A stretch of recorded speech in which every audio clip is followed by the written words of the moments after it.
mana-mana private hospital, tak kita kena faham dalam private hospital setting, doktor pakar ni adalah business partner. Dia bukan staff. Anur ada staff, all the consultant they are business partner. Maknanya that's why dalam hospital punya charges, dia akan ada hospital charges and then dia akan ada consultant charge. Itu duit dia. Okay. Ada some management fee lah. Kita charge. Tapi itu maknanya dia adalah staff, dia kerja sendiri. So dia kena konsultan ni banyakkan dia ada accountant dia sendiri. Dia kena isi borang cukai dia sendiri, but dia bukan staff. Dia tak dapat borang EA, dia dapat borang E kan, as a ini macam business dia dalam business. Business. Dia ada business, dia kerja sendiri. Okay.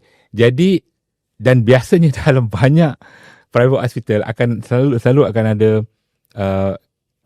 friction lah. Akan ada masalah antara hospital management dengan konsultan. Jadi sebenarnya memang kalau tak di-manage betul-betul, memang akan ada memang sebab pergeseran antara hospital dengan konsultan ni selalu berlaku.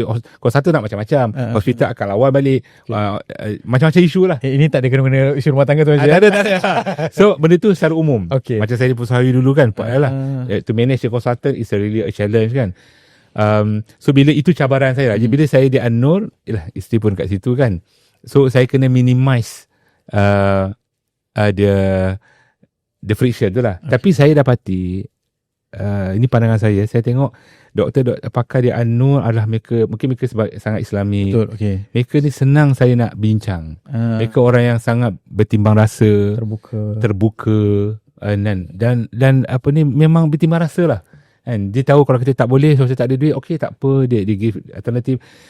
Saya rasa saya sangat selesa bila saya deal dengan konsultan.